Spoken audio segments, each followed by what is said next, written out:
Careful about suspicious links. ನಾನು ಆಗಲೇ ಹೇಳಿದ್ನಲ್ಲ ನಿಮಗೆ APK ಫೈಲ್ಗಳು ಬರ್ಬೋದು ಲಿಂಕ್ಸ್ನಲ್ಲಿ ಅಂತ ಹೇಳ್ಬಿಟ್ಟು ಫೋಟೋಗಳಲ್ಲಿ. ಯಾವುದೇ ಸಸ್ಪೀಷಿಯಸ್ ಲಿಂಕ್ಸ್ಗಳು ಬಂದರೆ, ಯಾರೋ ಒಬ್ಬ ಅಪರಿಚಿತ ಯಾವುದೋ ಅನ್ನೋನ್ ನಂಬರಿಂದ ಕಳಿಸ್ತಾ ಇದ್ದಾನೆ ಫೋಟೋಸು ಲಿಂಕ್ಸ್ ಅಂದರೆ ಅದ್ರ ಬಗ್ಗೆ ನೀವು ಕೇರ್ ಆಗಿರಬೇಕು. ಯಾವುದೇ ಕಾರಣಕ್ಕೂ ಆ ಲಿಂಕನ್ನು ಕ್ಲಿಕ್ ಮಾಡಬಾರ್ದು. ಯಾರೇ ನೌನ್ ಪರ್ಸನ್ ಕೇಳಿದ್ರು ಕೂಡ ಕಳಿಸಿದ್ರು ಕೂಡ ಅದನ್ನ ಕ್ಲಿಕ್ ಮಾಡಬಾರ್ದು. ಯಾಕೆ ಹೇಳ್ತೀನಿ ನೌನ್ ಪರ್ಸನ್ ಕಳಿಸಿದ್ರು ಕ್ಲಿಕ್ ಮಾಡಬಾರ್ದು ಅಂದರೆ, ಈಗ ಮೊನ್ನೆ ತೀರಾ ಇತ್ತೀಚೆಗೆ ಒಂದೂವರೆ ತಿಂಗಳ ಹಿಂದೆ ಇಲ್ಲೇ ನಮ್ಮ ಒಬ್ಬ ಟೀಚರ್ ಮಾಸ್ಟ್ರು ಅವರು ಬಂದಿದ್ದರು. ಅವರಿಗೆ ಏನಾಗಿದೆ, ಯಾವುದೋ ಅವ್ರದ್ದು ಗ್ರೂಪಲ್ಲಿ ಒಂದು ಲಿಂಕ್ ಬಂದಿದೆ. ಆ ಲಿಂಕನ್ನು ಅವರು ಕ್ಲಿಕ್ ಮಾಡಿದ್ದಾರೆ. ಯಾರೋ ಒಬ್ಬ ಟೀಚರ್ ಮತ್ತೊಬ್ಬ ಟೀಚರೇ ಕಳಿಸಿದ್ದಾರೆ. ಸೊ ಅವ್ರು ಕಳಿಸ್ತಾರೋ ಮೊಬೈಲ್ ಆಲ್ರೆಡಿ ಹ್ಯಾಕ್ ಆಗಿದೆ, ರಾಂಗ್ ಆಕ್ಸೆಸ್ ಆಗಿದೆ. ಇವರು ಕೂಡ ಕ್ಲಿಕ್ ಮಾಡೋದಕ್ಕೆ ಇವ್ರದ್ದು ಕೂಡ ರಾಂಗ್ ಆಕ್ಸೆಸ್ ಆಗಿದೆ ಮೊಬೈಲ್. ಆ ಆಕ್ಸೆಸ್ ತೊಗೊಂಡ್ಬಿಟ್ಟು ಅಲ್ಲಿ ಅವರೇ ಆ ಗ್ರೂಪ್ನಲ್ಲಿ ಕಳಿಸ್ದಂಗೆ ಕೆಲವು ಅಬ್ಸೀನ್ ವೀಡಿಯೋಗಳನ್ನು ಫೋಟೋಗಳನ್ನು ಪೋಸ್ಟ್ ಮಾಡ್ತಾ ಇದ್ದಾರೆ ಅವರು ಹ್ಯಾಕರ್ಸ್. ಸೊ ಪಾಪ ಅವರು ಟೀಚರು ಬಂದ್ಬಿಟ್ಟು ಒಂದು 58 ವರ್ಷದವರು, ಅವ್ರ ಮಗ ಕೂಡ MBBS ಓದ್ತಾ ಇದ್ದಾರೆ. ಅವರಿಬ್ಬರು ಶಾಕ್ ಆಗ್ಬಿಟ್ಟಿದ್ದಾರೆ. ಏನು ಆ ಟೀಚರ್ ಗ್ರೂಪ್ನಲ್ಲಿ ತುಂಬ ಲೇಡೀಸ್ ಇದ್ದಾರೆ ಮತ್ತು ರೆಪ್ಯೂಟೆಡ್ ಪರ್ಸನ್ಸ್ ಇದ್ದಾರೆ. ಅವರೆಲ್ಲ ಕೇಳ್ತಿದ್ದಾರೆ ಇವನಿಗೆ, ಯಾಕೆ ಏನಾಯಿತು ಯಾಕೆ ಕಳಿಸ್ತಾ ಇದೆಯಾ ನೀನು ಹೀಗೆ ಅಂತ. ಅವ್ರು ಇಲ್ಲ ನನಗೇನು ಗೊತ್ತಿಲ್ಲ ಹಿಂಗಾಗಿದೆ. ಸೊ ನಮ್ಮ ಹತ್ರ ಬಂದಾಗ ಅಗೇನ್ ಏನಾಯಿತು ಅಂತ ಕೇಳಿ, ಇಲ್ಲ ಸರ್ ಇಂಥ ಮಾಸ್ಟ್ರು ಕಳಿಸಿದ್ರು ನಮಗೆ ಹಿಂಗಾಯ್ತು. ಆ ಮಾಸ್ಟ್ರು ಕೂಡ 2 ದಿವಸ ಹಿಂದೆ ನಮ್ಮ ಸ್ಟೇಷನಿಗೆ ಬಂದು ಹೋಗಿದ್ದರು. ಅವ್ರದ್ದು ಕೂಡ ಹ್ಯಾಕ್ ಆಗಿತ್ತು. ಸೊ ಆ ಮಾಸ್ಟ್ರು ಕಳಿಸಿದ್ದಾರೆ, ಅವ್ರು ಗೊತ್ತಿದ್ದಾರೋ ಅಂತ ಹೇಳ್ಬಿಟ್ಟು ಇವ್ರು ಕ್ಲಿಕ್ ಮಾಡಿದ್ದಾರೆ, ಅದು ಇವ್ರ ಮೊಬೈಲು ಹ್ಯಾಕ್ ಆಗಿದೆ. ಹಾಗಾಗಿ ಗೊತ್ತಿದ್ದವರು ನಿಮಗೆ ಲಿಂಕ್ ಕಳಿಸಿದ್ರು ಕೂಡ ಆ ಲಿಂಕನ್ನು ಕ್ಲಿಕ್ ಮಾಡಬೇಡಿ. ಯಾಕಪ್ಪ ಕಳಿಸಿದ್ಯಾ ಅಂತ ಹೇಳ್ಬಿಟ್ಟು ಅವ್ರನ್ನ ಕೇಳಿ ಇದನ್ನೇ. ಆ ನಂತರ ನೀವು ಅದನ್ನು ಆಕ್ಸೆಸ್ ತಗೊಳ್ಳಿ. ನೆಕ್ಸ್ಟು, ನಿಮ್ಮ ಡಾಟಾವನ್ನು ರೆಗ್ಯುಲರ್ ಆಗಿ ಬ್ಯಾಕಪ್ ಮಾಡ್ತಾ ಇರಬೇಕು. ನಿಮ್ಮ ಮೊಬೈಲಲ್ಲೂ ಅಥವಾ ಲ್ಯಾಪ್ಟಾಪ್ಲಿರ್ತಕ್ಕಂಥ ಡಾಟಾಗಳನ್ನು ರೆಗ್ಯುಲರ್ ಆಗಿ ಬ್ಯಾಕಪ್ ಮಾಡ್ಕೊಳ್ತಾ ಇರ್ರಿ, ನಿಮಗೆ ಅನುಕೂಲ ಆಗುತ್ತೆ.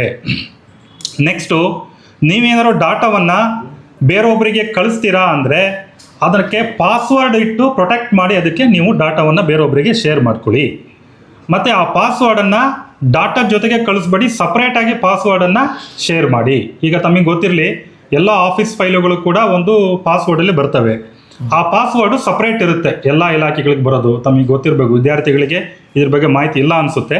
ಸೊ ನೀವು ಕೂಡ ಆ ಥರ ಪ್ರಾಕ್ಟೀಸನ್ನು ಮಾಡ್ಕೊಳ್ಳಿ. ಇದರಿಂದ ನೀವು ಕಳಿಸ್ತಕ್ಕಂಥ ಡಾಟಾ ಅದು ಮಾಡ್ರೇಟ್ ಆಗದೇ ಇರೋ ಚಾನ್ಸಸ್ಸು ಕಡಿಮೆ ಆಗುತ್ತೆ. ನೆಕ್ಸ್ಟು, ನಿಮ್ಮ ಸೋಷಿಯಲ್ ಮೀಡಿಯಾ ಅನ್ಯೂಸ್ಡ್ ಅಕೌಂಟ್ಸ್ ಇರ್ತಾವಲ್ಲ, ಓಲ್ಡ್ ಅಕೌಂಟ್ಸ್, ಅನ್ಯೂಸ್ಡ್ ಅಕೌಂಟ್ಸ್ಗಳು, ಅವನ್ನ ನೀವು ದಯಮಾಡಿ ಅದನ್ನ ಕ್ಲೋಸ್ ಮಾಡ್ಕೋಬೇಕು. ಯಾಕೆ ಅಂದರೆ, ನೀವು ಒಂದು 5 ವರ್ಷದ ಹಿಂದೆ ಒಂದು ಅಕೌಂಟನ್ನು ಓಪನ್ ಮಾಡಿರ್ತೀರ, 5 ವರ್ಷ ಆದ ನಂತರ ಮತ್ತೊಂದು ಅಕೌಂಟನ್ನು ಹೊಸದಾಗಿ ಓಪನ್ ಮಾಡ್ಕೊಳ್ತೀರ. ಸೊ ಹೊಸ ಅಕೌಂಟ್ ಓಪನ್ ಮಾಡಿದ್ದಕ್ಕೆ ನೀವು ಬಳಸ್ತಾ ಇರ್ತೀರ, ಆ ಹಳೆ ಅಕೌಂಟನ್ನು ಮರ್ತು ಬಿಡ್ತೀರ. ಸೊ ಹಳೆ ಅಕೌಂಟನ್ನು ಮರೆತಾಗ ಏನು ಮಾಡ್ತೀನಿ, ಅದ್ರ ಕಡೆ ಗಮನ ಹರಿಸಲಿಕ್ಕೆ ಹೋಗೋದಿಲ್ಲ. ಆ ಅಕೌಂಟನ್ನು ಹ್ಯಾಕರ್ಸ್ ಏನು ಮಾಡ್ಬೋದು, ಅಥವಾ ನಿಮಗೆ ಯಾರೋ ಗೊತ್ತಿದ್ದಾರೆ ಏನು ಮಾಡ್ಬೋದು, ನಿಮ್ಮ ಪಾಸ್ವರ್ಡ್ಗಳನ್ನೆಲ್ಲ ಕ್ರೆಡೆನ್ಷಿಯಲ್ಸ್ ತೊಗೊಂಡ್ಬಿಟ್ಟು ಅದಕ್ಕೆ ಆಕ್ಸೆಸ್ ತೊಗೊಂಡ್ಬಿಟ್ಟು ನಿಮಗೆ ಗೊತ್ತಿಲ್ದಂಗೆ ನೀವೇ ಕೇಳ್ತಾ ಇದ್ದೀರಾ ಅನ್ನೋ ರೀತಿಯಲ್ಲಿ ನಿಮ್ಮ ಫ್ರೆಂಡ್ಸ್ಗಳಿಗೆ, ಫ್ಯಾಮಿಲಿ ಪರ್ಸನ್ಗಳಿಗೆ ದುಡ್ಡು ಕೇಳ್ಬೋದು, ಅಥವಾ ನಿಮ್ಮ ಫೋಟೋಗಳನ್ನು ಕೆಟ್ಟದಾಗಿ ಪೋಸ್ಟ್ ಮಾಡ್ಬೋದು, ಅಥವಾ ನಿಮ್ಮ ಯಾವುದೋ ವ್ಯಕ್ತಿ ವಿರುದ್ಧ ಹೇಟ್ ಸ್ಪೀಚ್ ಮಾಡ್ಬೋದು. ಇಂಥ ಸಾಧ್ಯತೆಗಳಿರ್ತವೆ. ಹಾಗಾಗಿ ನಿಮ್ಮ ಅನ್ಯೂಸ್ಡ್ ಅಕೌಂಟ್ಸ್, ಓಲ್ಡ್ ಅಕೌಂಟ್ಸ್ ಏನಿರ್ತವೆ ಅದನ್ನು ಕ್ಲೋಸ್ ಮಾಡ್ಕೊಳ್ಳಿ. ಯೂಸ್ ಮಾಡ್ತಾ ಇದ್ರೆ ಏನೂ ತೊಂದರೆ ಇಲ್ಲ, ಯೂಸ್ ಮಾಡ್ತಾ ಇಲ್ಲ ಅಂದರೆ ಅವನ್ನ ಕ್ಲೋಸ್ ಮಾಡ್ಕೊಳ್ಳಿ. ನೆಕ್ಸ್ಟು, ನೀವು ಏನನ್ನು ಡೌನ್ಲೋಡ್ ಮಾಡ್ತೀರಾ ಇಂಟರ್ನೆಟ್ಟಲ್ಲಿ ಅನ್ನೋದ್ರ ಬಗ್ಗೆ ಗಮನ ಇರಲಿ. ಯಾಕಂದರೆ ಎಲ್ಲರೂ ಕೂಡ ಇಂಟರ್ನೆಟ್ಟಲ್ಲಿ ಬೇರೆ ಬೇರೆ ರೀತಿಯನ್ನು ಡೌನ್ಲೋಡ್ ಮಾಡ್ತಾರೆ ಮತ್ತು ವಾಚ್ ಮಾಡ್ತಾರೆ. ಸೊ ಇದ್ರ ಬಗ್ಗೆ ನೀವು ತುಂಬ ಕೇರ್ಫುಲ್ ಆಗಿರಬೇಕು ಆನ್ಲೈನಲ್ಲಿ ವಾಚ್ ಮಾಡೋದು ಮತ್ತು ಡೌನ್ಲೋಡ್ ಮಾಡೋದಕ್ಕೆ. ಉದಾಹರಣೆ, ಈಗ ಯಾವುದೇ ಒಬ್ಬ ಮಗುವಿನ ಅಪ್ರಾಪ್ತ ವಯಸ್ಸಿನ ಮಗುವಿಂದು ಯಾವುದೋ ಒಂದು ಅಬ್ಸೀನ್ ವಿಡಿಯೋ, ಫೋಟೋವನ್ನು ಆನ್ಲೈನಲ್ಲಿ ನೀವು ನೋಡ್ತೀರಾ ಅಂದರೆ ಅದು ಕಾನೂನು ಪ್ರಕಾರ ಅಪರಾಧ. ಮತ್ತು ಅದನ್ನು ಡೌನ್ಲೋಡ್ ಮಾಡ್ಕೊಳ್ಳೋದು ಕೂಡ ಅಪರಾಧ, ಮತ್ತು ಅದನ್ನು ಬೇರೆಯವರಿಗೆ ಕಳಿಸೋದು ಕೂಡ ಅಪರಾಧ. ಹಾಗಾಗಿ ನೀವು ಆನ್ಲೈನ್ನಲ್ಲಿ ಅಂಥ ಕೃತ್ಯಗಳನ್ನು ದಯಮಾಡಿ ಮಾಡಲಿಕ್ಕೆ ಹೋಗಬೇಡಿ. ಈ ವಿಚಾರದಲ್ಲಿ ತಾವು ಜಾಗೃತರಾಗಿ. ಇದಕ್ಕೆ ಒಂದು ಉದಾಹರಣೆ ಕೊಡಬೇಕು ಅಂದರೆ, ನಮ್ಮ ಶಿವಮೊಗ್ಗದಲ್ಲೇ ಒಂದು ಕೇಸ್ ಆಗಿದೆ. ಒಬ್ಬ ವ್ಯಕ್ತಿ ಏನು ಮಾಡ್ತಾನೆ, ಯಾವುದೋ ಒಂದು ಮಗುವಿನ ಒಂದು ಈ ಥರ ಅಬ್ಸೀನ್ ವಿಡಿಯೋವನ್ನು, ಅಶ್ಲೀಲ ವಿಡಿಯೋವನ್ನು ಅದನ್ನು ಡೌನ್ಲೋಡ್ ಮಾಡಿಕೊಂಡು ಒಂದು 4-5 ಜನಿಗೆ ಕಳಿಸಿದ್ದಾನೆ. ಸೊ ಕಳಿಸಿದ್ದಕ್ಕೆ ಏನಾಗಿದೆ, ಅವನಿಗೆ ಗೊತ್ತಿಲ್ಲ, ನಾನು ಯಾರು ವಾಚ್ ಮಾಡಲ್ಲ ಅಂತ ಅಂದ್ಕೊಂಡ್ಬಿಟ್ಟಿದ್ದಾನೆ. ಬಟ್ ನಮ್ಮ ವಿಶ್ವಸಂಸ್ಥೆ ಲೆವೆಲಲ್ಲಿ ಒಂದು ಏಜೆನ್ಸಿ ಇದೆ, ಸರ್ವೆಲೆನ್ಸ್ ಏಜೆನ್ಸಿ. ನಮ್ಮ ಪ್ರತಿಯೊಂದು ರಾಷ್ಟ್ರಗಳಲ್ಲೂ ಕೂಡ ಮಕ್ಕಳ ಮೇಲಿನ ಲೈಂಗಿಕ ಮತ್ತು ದೈಹಿಕ ದೌರ್ಜನ್ಯಗಳ ಕುರಿತಂತೆ ಒಂದು ಪರಿಶೀಲನೆ ಮಾಡಲಿಕ್ಕೆ ಮತ್ತು ವಾಚ್ ಮಾಡಲಿಕ್ಕೆ ಒಂದು ಏಜೆನ್ಸಿ ಇದೆ. ಅವರಿಗೆ ಗೊತ್ತಾಗುತ್ತೆ, ಈ ವಿಶೇಷವಾಗಿ ಇದನ್ನು ಅವರು ಕಾನ್ಸಂಟ್ರೇಟ್ ಮಾಡಿ ನೋಡ್ತಾನೆ ಇರ್ತಾರೆ, ರೆಗ್ಯುಲರ್ ನೋಡ್ತಾನೆ ಇರ್ತಾರೆ. ಯಾವ ವ್ಯಕ್ತಿ ಯಾವ ಡಿವೈಸಲ್ಲಿ ಅದನ್ನು ಡೌನ್ಲೋಡ್ ಮಾಡ್ಕೊಂಡಿದ್ದಾನೆ, ಯಾವ ಡಿವೈಸಲ್ಲಿ ನೋಡಿದ್ದಾನೆ, ಯಾವ ಡಿವೈಸಿಗೆ ಅದನ್ನು ಕಳಿಸಿದ್ದಾನೆ, ಅದರ IME ನಂಬರು, ಲ್ಯಾಪ್ಟಾಪ್ ಇದ್ದರೆ ಅದ್ರ ಡೀಟೇಲ್ಸು ಎಲ್ಲದರೂ ಕೂಡ ಅವ್ರಿಗೆ ಗೊತ್ತಾಗುತ್ತೆ. ಸೊ ಅವರು ಅದನ್ನು ತಿಳ್ಕೊಂಡ್ಬಿಟ್ಟು ನಮ್ಮ ಸ್ಟೇಟ್ CID ಆಫೀಸ್ ನೋಡಲ್ ಆಫೀಸಿಗೆ ಕಳಿಸ್ಕೊಡ್ತಾರೆ. ಅದನ್ನು ಯಾವ್ಯಾವ ಜಿಲ್ಲೆಯ ಆಧಾರದಲ್ಲಿ ನಮ್ಮ ಸೈಬರ್ ಕ್ರೈಮ್ ಪೊಲೀಸ್ ಸ್ಟೇಷನ್ಗೆ ಫಾರ್ವರ್ಡ್ ಆಗುತ್ತೆ. ಸೊ ಆ ರೀತಿ ನಮಗೆ ಒಂದು ಫಾರ್ವರ್ಡ್ ಆಗಿದೆ ಕೇಸು ರೀಸೆಂಟಾಗಿ. ಸೊ ಅದನ್ನು ನೋಡಿದ್ರೆ ಆ ವ್ಯಕ್ತಿ ಒಬ್ಬ ಫೋಟೋಗ್ರಾಫರ್ ಹುಡುಗ, ಅವನು ಇಲ್ಲೇ ಶಿವಮೊಗ್ಗದ ಪಕ್ಕದ ಹುಡುಗ. ಅವನು ಏನು ಮಾಡಿದ್ದಾನೆ, ಅದನ್ನು ಒಂದು 4-5 ಜನಕ್ಕೆ ಕಳಿಸ್ಕೊಟ್ಟಿದ್ದಾನೆ ಆ ವಿಡಿಯೋವನ್ನು. ಆ ಕಳಿಸಿದವ್ರೆಲ್ಲರೂ ಕೂಡ ಅಪರಾಧಿಗಳಾಗಿದ್ದಾರೆ, ರಿಸೀವ್ ಮಾಡಿಕೊಂಡವರು. ಕಳಿಸಿದವನು ಕೂಡ ಅಪರಾಧಿ ಆಗಿದ್ದಾನೆ. ಹಾಗಾಗಿ ನೀವು ಆನ್ಲೈನ್ನಲ್ಲಿ ಡೌನ್ಲೋಡ್ ಮಾಡೋದು, ವಾಚ್ ಮಾಡೋದು, ಈ ಥರ ವಿಡಿಯೋಗಳನ್ನು ಸೆಂಡ್ ಮಾಡೋದು, ಅದ್ರ ಬಗ್ಗೆ ಜಾಗೃತರಾಗಿರಬೇಕು. ಆ ಕೆಲಸಗಳನ್ನು ಮಾಡಬಾರ್ದು. ಮಕ್ಕಳ ವಿಡಿಯೋ ಅಂದರೆ ಅರ್ಥ ಆಯ್ತಲ್ಲ, 18 ವರ್ಷಕ್ಕಿಂತ ಕಮ್ಮಿ, ಬಿಲೋ ದ ಏಜ್ ಆಫ್ 18 ನೋಡೋದಕ್ಕೆ ಮಕ್ಕಳಾಗಿರೋದಲ್ಲ. 18 ವರ್ಷಕ್ಕಿಂತ ಕಮ್ಮಿ ಇದ್ದವ್ರದ್ದು ನೀವು ಏನಾದರೂ ವಿಡಿಯೋ ಒಂದೇ ಅಲ್ಲ, ಅವ್ರ ಬಗ್ಗೆ ಅಶ್ಲೀಲವಾಗಿ ಮಾತಾಡೋದು, ಇವನ್ನೆಲ್ಲ ಏನೇ ಮಾಡಿದ್ರು ಕೂಡ ಅಶ್ಲೀಲವಾಗಿ ಮಾತಾಡೋದು, ಬೇರೆಯವ್ರಿಗೆ ಕಳಿಸೋದು, ಕಳಿಸಿದ್ನ ಮತ್ತೆ ಇನ್ನೊಂದ್ಸರಿ ಫಾರ್ವರ್ಡ್ ಮಾಡೋದು, ಇದನ್ನು ಏನೇ ಮಾಡಿದ್ರು ಅಪರಾಧ ಆಯ್ತಲ್ಲ. ಇದನ್ನೆಲ್ಲರೂ ನಾಪಕ ಇಟ್ಕೋಬೇಕು. ನೆಕ್ಸ್ಟು, ಆನ್ಲೈನಲ್ಲಿ ಸಿಗ್ತಕ್ಕಂಥ ಮಾಹಿತಿ ಬಗ್ಗೆ ನೀವು ಎರಡನೇ ಸರಿ ಪರಿಶೀಲನೆ ಮಾಡ್ಕೊಳ್ಬೇಕು. ಈಗೇನು ಮಾಡ್ತೀರ ನೀವೆಲ್ಲರೂ ಕೂಡ, ಯಾವ್ದಾರ ಒಂದು ಹೋಟೆಲಿಗೆ ಹೋಗಬೇಕು ಅಂದರೆ ಗೂಗಲಲ್ಲಿ ನೋಡ್ತೀರಾ, ಬೆಂಗಳೂರಲ್ಲಿ ಯಾವುದೋ ಹೋಟ್ಲ್ ಬುಕ್ ಮಾಡಬೇಕಂದ್ರೆ ಸರ್ಚ್ ಮಾಡ್ತೀರಾ, ಅದು ಹೇಳುತ್ತೆ. ಅದರಲ್ಲೇ ಜಸ್ಟ್ ಡಯಲ್ ನಂಬರ್ ಕೂಡ ಸಿಗುತ್ತೆ. ಇವು ಡಯಲ್ ಮಾಡಿಬಿಟ್ಟು ನಾವು ನಾಳೆ ಬರ್ತೀವಿ ಅಂತ ಬುಕ್ ಮಾಡ್ಕೊಂಡು ಹೋಗ್ತೀರಾ. ಸೊ ಕೆಲವೊಂದು ಟೈಮ್ ಏನಾಗುತ್ತೆ, ಅದು ಫೇಕ್ ಮೊಬೈಲ್ ನಂಬರ್ ಇರುತ್ತೆ ಅದರಲ್ಲಿ. ಸೊ ನೀವು ಫೋನ್ ಮಾಡಿ ಈಟ್ ಮಾಡಿದಾಗ ಅವರು ಯಾವುದೋ ಒಂದು, ಹೌದು ಅಶೋಕ ಹೋಟ್ಲ್ ಥರನೇ ಮಾತಾಡ್ಬಿಟ್ಟು ನಿಮ್ಮ ಹತ್ರ ನಾವು ರಿಸೆಪ್ಷನ್ ಅಂತ ಹೇಳ್ಬಿಟ್ಟು ನಿಮ್ಮ ಹತ್ರ ಹಣವನ್ನು ಹಾಕಿಸ್ಕೊಳ್ತಾರೆ. ಆದರೆ ಆ್ಯಕ್ಚುಲಿ ನೀವು ಅಶೋಕ ಹೋಟ್ಲಿಗೆ ಹೋದಾಗ ನಿಮ್ಮ ರೂಮಲ್ಲಿ ಬುಕ್ ಆಗೇ ಇರೋದಿಲ್ಲ. ಈ ರೀತಿಯಾಗಿ ನಿಮಗೆ ವಂಚನೆ ಮಾಡ್ತಾರೆ. ಹಾಗಾಗಿ ಇದೇ ರೀತಿಯ ಒಂದು ಕೇಸ್ ನಮ್ಮ ಶಿವಮೊಗ್ಗದಲ್ಲಾಗಿದೆ. ನಿಮಗೆಲ್ಲ ಗೊತ್ತಿದೆ, ಕಿಮ್ಮನೆ ರೆಸಾರ್ಟ್ಸ್ ಇದೆಯಲ್ಲ, ಗಾಲ್ಫ್ ರೆಸಾರ್ಟ್ಸು, ಅಲ್ಲಿಗೆ ಒಂದು ವರ್ಷದ ಹಿಂದೆ ಒಬ್ಬ ನಮ್ಮ ಶಿವಮೊಗ್ಗದ ಒಬ್ಬ ಗೌರವಾನ್ವಿತ ವ್ಯಕ್ತಿಗಳು, ಅಂದರೆ ಅಡ್ವೊಕೇಟ್, ಪಾಪ ಅವರ ಮಗನ ಬರ್ತ್ಡೇ ಸೆಲೆಬ್ರೇಷನ್ ಮಾಡಲಿಕ್ಕಾಗಿ ಕಿಮ್ಮನೆ ರೆಸಾರ್ಟಲ್ಲಿ ಮಾಡಬೇಕಂತ ಅಂದ್ಕೊಂಡು ಅವರು ಹೇಗೆ ಕಾಂಟ್ಯಾಕ್ಟ್ ಮಾಡೋದು ನೋಡಾಗಿ ಆನ್ಲೈನಲ್ಲಿ ಹೊಡೆದಿದ್ದಾರೆ. ಒಂದು ನಂಬರ್ ಸಿಕ್ಕಿದೆ. ಆ ನಂಬರ್ ಸಿಕ್ಕಿದ್ದಕ್ಕೆ ಅವರು ಕಾಂಟ್ಯಾಕ್ಟ್ ಮಾಡಿಬಿಟ್ಟು ಅಡ್ವಾನ್ಸ್ ಅಮೌಂಟ್ ಕೂಡ ಒಂದು 10,000 ಪೇ ಮಾಡಿದ್ದಾರೆ. ಪೇ ಮಾಡಿಬಿಟ್ಟು ಕಿಮ್ಮನೆ ರೆಸಾರ್ಟಿಗೆ ತಿರುಗಿ ಬೆಳಗ್ಗೆ ಹೋದರೆ ಈವ್ನಿಂಗ್ ಟೈಮು ಇವ್ರ ಹೆಸರಿಗೆ ರೂಮ್ ಬುಕ್ ಆಗಿಲ್ಲ ಸರ್. ಆ್ಯಕ್ಚುಲಿ ಇಲ್ಲ, ನಾನು ಬುಕ್ ಮಾಡಿದ್ದೀನಿ, ಈ ಥರ ನಿಮ್ಮ ನಂಬರ್ ಇದೆ ಆನ್ಲೈನಲ್ಲಿ ನೋಡಿ ಅಂತ ನೋಡ್ರೆ, ಇಲ್ಲ ಸರ್ ಅದು ನಮ್ಮ ನಂಬರೇ ಅಲ್ಲ, ಏನೋ ಫೇಕ್ ಆಗಿದೆ ಅಂತೇಳಿ. ಸೊ ಅಗೈನ್ ಪಾಪ ಅವರು ಬಂದು ಪುಣ್ಯಕ್ಕೆ ಅವರು ಏನು ರೆಸಾರ್ಟ್ನವರು ಅವರಿಗೇನೋ ವಾಪಸ್ ಕೊಟ್ಟರು, ನಮ್ಮಿಂದಲೇ ತಪ್ಪಾಗಿದೆ, ನಾವು ಪರಿಶೀಲನೆ ಮಾಡಬೇಕಾಗಿತ್ತು ಅಂತ. ಹಾಗಾಗಿ ಯಾವುದೇ ಇನ್ಫಾರ್ಮೇಷನ್ ಆನ್ಲೈನಲ್ಲಿ ನೀವು ಹುಡುಕ್ತೀರ ಅಂದರೆ ಅದನ್ನು ಡಬಲ್ ಚೆಕ್ ಮಾಡ್ಕೊಳ್ಬೇಕು. ಮತ್ತು ಆನ್ಲೈನಲ್ಲಿ ಸಿಗೋದು ಎಲ್ಲದೂ ಕೂಡ ಸತ್ಯ ಆಗಿರೋದಿಲ್ಲ. ಹಾಗಾಗಿ ಅದನ್ನು ನೀವು ಪರಿಶೀಲನೆ ಮಾಡ್ಕೊಳ್ಬೇಕು. ನೆಕ್ಸ್ಟು, ನಿಮ್ಮ ಲ್ಯಾಪ್ಟಾಪ್ ಅಥವಾ ಸಿಸ್ಟಮ್ಗಳಿಗೆ, ಮೊಬೈಲ್ಗಳಿಗೆ ಒಂದು ಉತ್ತಮವಾದಂಥ ಆಂಟಿವೈರಸನ್ನು ಹಾಕ್ಕೊಳ್ಬೇಕು. ಆಂಟಿವೈರಸನ್ನು ಹಾಕೊಳ್ಳೋದ್ರಿಂದ ನೀವು ಈ ಮಾಲ್ವೇರ್ ಅಟ್ಯಾಕ್ಸಿಂದ ತಪ್ಪಿಸ್ಕೊಳ್ಬೋದು, ಹ್ಯಾಕಿಂಗಿಂದ ತಪ್ಪಿಸ್ಕೊಳ್ಬೋದು, ಮತ್ತು ಡಾಟಾ ಥೆಫ್ಟ್ ಆಗೋದನ್ನು ನೀವು ಅವಾಯ್ಡ್ ಮಾಡ್ಬೋದು. ತಮಗೆಲ್ಲ ಗೊತ್ತಿದೆ, ಆಂಟಿವೈರಸ್ಸು ಸಾಫ್ಟ್ವೇರ್ಗಳು ತುಂಬ ಇದ್ದಾವೆ, ಆನ್ಲೈನಲ್ಲಿ ಸಿಗ್ತವೆ. ಆದರೆ ಅವನ್ನ ಎಲ್ಲವೂ ಕೂಡ ಅವು ಫೇಕ್, ನಿಜ ರಿಯಲ್ ಅಲ್ಲ, ಫೇಕ್ ಇರ್ತವೆ ಕೆಲವು. ಹಾಗಾಗಿ ಅದನ್ನು ಪರಿಶೀಲನೆ ಮಾಡ್ಕೊಂಡ್ಬಿಟ್ಟು ಒಂದು ಉತ್ತಮವಾದಂಥ ಆಂಟಿವೈರಸನ್ನು ನಿಮ್ಮ ಸಿಸ್ಟಮ್ಗೆ ಹಾಕ್ಕೊಳ್ಳಿ. ಇದಿಷ್ಟು ನಮ್ಮ ಸೈಬರ್ ಕ್ರೈಮ್ ಮತ್ತು ಸೈಬರ್ ಸೆಕ್ಯೂರಿಟಿ ಬಗ್ಗೆ. ದಿನ ದಿವಸ ತಾವು ಒಂದಿಷ್ಟು ಪ್ರಶ್ನೆಗಳನ್ನು, ಒಂದೇ ಒಂದು ಸಬ್ಮಿಷನ್ ಮಂಜುನಾಥ್ ಅವರೇ, ಮತ್ತು ಎಲ್ಲ ವಿದ್ಯಾರ್ಥಿಗಳಿಗೆ, ನೀವೆಲ್ಲರೂ ಆನ್ಲೈನಲ್ಲಿ ಟ್ರಾನ್ಸಾಕ್ಷನ್ ಮಾಡ್ತೀರಾ ಅಲ್ವಾ? ಈಗ ನೀವೇನೋ ಒಂದು ಬಟ್ಟೆ ತರಿಸ್ಕೊಳ್ತೀರಾ ಅಥವಾ ಏನಾದ್ರು ವಸ್ತುಗಳನ್ನ ನೀವು ಅಮೆಝಾನು, ಫ್ಲಿಪ್ಕಾರ್ಟಿಂದ ತರಿಸ್ಕೊಳ್ಬೇಕಾದ್ರೆ ನೀವು ಆನ್ಲೈನಲ್ಲಿ ಪೇಮೆಂಟ್ ಮಾಡ್ಬೋದು ಅಥವಾ ಕ್ಯಾಶ್ ಆನ್ ಡೆಲಿವರಿನೂ ಮಾಡ್ಬೋದು. ನಮ್ಮಲ್ಲಿ ಏನು ಹೇಳ್ತಾರೆ ಅಂದರೆ, ನಿಮ್ಮ ಹತ್ರ ಯಾವಾಗ್ಲೂ 2 ಅಕೌಂಟ್ ಇರಬೇಕು, ಬ್ಯಾಂಕ್ ಅಕೌಂಟು. ಯಾವಾಗ್ಲೂ 2 ಬ್ಯಾಂಕ್ ಅಕೌಂಟ್ ಇರಬೇಕು. ಒಂದು ನೀವು ದಿನನಿತ್ಯ ಎಲ್ಲೆಲ್ಲಿ ಯೂಸ್ ಮಾಡ್ತೀರಲ್ಲ ಅದಕ್ಕೊಂದು ಬ್ಯಾಂಕ್ ಅಕೌಂಟು, ಅದರಲ್ಲಿ ಜಾಸ್ತಿ ಅಂದರೆ ಒಂದು 1,000 ರೂಪಾಯಿ ಇಟ್ಟಿರಬೇಕು. ಇನ್ನೊಂದು ನಿಮ್ಮಲ್ಲಿ ಯಾವುದಾದ್ರು ಜಾಸ್ತಿ ದುಡ್ಡು ಇಟ್ಕೊಳ್ಬೇಕು ಅಂದರೆ ಒಂದು 10,000, 20,000, 30,000 ಇಟ್ಕೊಳ್ಬೇಕು ಅಂದರೆ ಅದರದ್ದೇ ಒಂದು ಸಪ್ರೇಟ್ ಅಕೌಂಟ್ ಇರಬೇಕು. ನೀವು ಅಮೆಝಾನಲ್ಲಿ ಏನಾದ್ರು ಖರೀದಿ ಮಾಡ್ತೀನಿ, ಫ್ಲಿಪ್ಕಾರ್ಟಲ್ಲಿ ಖರೀದಿ ಮಾಡ್ತೀನಿ ಅಂದರೆ ಯಾವ ಅಕೌಂಟಲ್ಲಿ ಕಮ್ಮಿ ದುಡ್ಡು ಇರುತ್ತೆ ಆ ಅಕೌಂಟಿಂದ ನೀವು ಖರೀದಿ ಮಾಡಬೇಕು. ಅದಕ್ಕೆ ಪ್ರತಿಯೊಬ್ಬರು ವಿದ್ಯಾರ್ಥಿಗಳ ಹತ್ರನೂ 2 ಅಕೌಂಟ್ ಇರಬೇಕು. ಉದಾಹರಣೆಗೆ ನಿಮಗೆ ಸ್ಕಾಲರ್ಶಿಪ್ ಬರ್ತಾ ಇರುತ್ತೆ, ಒಂದು ತಿಂಗಳಿಗೆ ಒಂದು 10,000 ಸ್ಕಾಲರ್ಶಿಪ್ ಬರುತ್ತೆ. ಆ ಅಕೌಂಟ್ನ ನೀವು ಅಮೆಝಾನ್ಗಾಗಲಿ ಫ್ಲಿಪ್ಕಾರ್ಟ್ಗಾಗಲಿ ಯೂಸ್ ಮಾಡಬಾರ್ದು. ನೀವು ಸಪ್ರೇಟ್ ಒಂದು ಅಕೌಂಟ್ ಓಪನ್ ಮಾಡಿಸ್ಬೇಕು. ಒಂದು ಉದಾಹರಣೆಗೆ ಒಂದು SBIಯಲ್ಲಿ ಸ್ಟೇಟ್ ಬ್ಯಾಂಕ್ ಆಫ್ ಇಂಡಿಯಾದಲ್ಲಿ ಒಂದು ಅಕೌಂಟ್ ಓಪನ್ ಮಾಡಿಸಿದ್ರೆ ಇನ್ನೊಂದು ಕರ್ನಾಟಕ ಬ್ಯಾಂಕಲ್ಲಿ ಇನ್ನೊಂದು ಅಕೌಂಟ್ ಓಪನ್ ಮಾಡಬೇಕು. ಸ್ಟೇಟ್ ಬ್ಯಾಂಕ್ ಆಫ್ ಇಂಡಿಯಾದಲ್ಲಿ ನಿಮ್ಮ ಸ್ಕಾಲರ್ಶಿಪ್ ಬರ್ತಿತ್ತು ಅಂದರೆ ಅದನ್ನು ಆ ಸ್ಟೇಟ್ ಬ್ಯಾಂಕ್ ಆಫ್ ಇಂಡಿಯಾ ಅಕೌಂಟಿಂದ 1,000 ರೂಪಾಯಿನ ಕರ್ನಾಟಕ ಬ್ಯಾಂಕಿಗೆ ಟ್ರಾನ್ಸ್ಫರ್ ಮಾಡಿಬಿಟ್ಟು ಕರ್ನಾಟಕ ಬ್ಯಾಂಕಲ್ಲಿ ಇರುವಂಥ ಅಕೌಂಟಿಂದ ನೀವು ಆ ಆನ್ಲೈನನ್ನು ಪರ್ಚೇಸ್ ಮಾಡೋದನ್ನೆಲ್ಲ ಮಾಡಬೇಕು. ಯಾವುದೇ ಅಕೌಂಟಲ್ಲಿ 2,000ಕ್ಕಿಂತ ಮೇಲಿದ್ದು ನೀವು ಆನ್ಲೈನ್ ಟ್ರಾನ್ಸಾಕ್ಷನ್ ಮಾಡ್ತೀನಿ ಅಂದರೆ ಅಕೌಂಟನ್ನು ನಾಳೆ ಏನಾದರೂ ಹ್ಯಾಕ್ ಆಯಿತು ಅಂದರೆ ನೀವು ಇರೋ ಎಲ್ಲ ದುಡ್ಡು ಕಳ್ಕೊತೀರ. ಸೊ ಹಾಗಾಗಿ 2 ಅಕೌಂಟ್ನ ಮೇಂಟೈನ್ ಮಾಡಿ. ನಾನು ಆನ್ಲೈನ್ ಮೂಲಕ ತರಿಸ್ಕೊಳ್ಳೇಬೇಡಿ ಅಂತ ಹೇಳೋದಿಲ್ಲ, ಬಟ್ ಯಾವತ್ತೂ 2 ಅಕೌಂಟ್ ಮೇಂಟೈನ್ ಮಾಡಿಕೊಂಡು ತರಿಸ್ಕೊಡಿ ಆದಷ್ಟು. ಆಮೇಲೆ ಇನ್ನೊಂದು, ನಿಮ್ಮ ಹಾಸ್ಟೆಲ್ಗೆ ಡೆಲಿವರಿ ಬಾಯ್ ಪಾರ್ಟ್ನರ್ ಬರ್ತಾರೆ. ಅಲ್ಲಿ ನಿಮ್ಮ ಡೆಲಿವರಿಗೆ ಬಂದಾಗ ನೀವು ಕ್ಯಾಶ್ ಆನ್ ಡೆಲಿವರಿ ಕೊಟ್ಟರೆ ನಾನು ಗೂಗಲ್ ಪೇ ಮಾಡ್ತೀನಿ ಅಂತ ಒಂದು ಸ್ಕ್ಯಾನರ್ ತೋರಿಸ್ತಾರೆ. ಆ ಸ್ಕ್ಯಾನರ್ಗಾಗಿ ನೀವು ಗೂಗಲ್ ಪೇ ಮಾಡಿದ್ರಿ ಅಂದರೆ ನಾಳೆ ಏನೇನು ಡೇಟಾ ನಿಮ್ಮ ಮೊಬೈಲಲ್ಲಿರೋದು ಕಲೆಕ್ಟ್ ಮಾಡ್ತಾರೆ ಅನ್ನೋದು ಗೊತ್ತಿಲ್ಲ.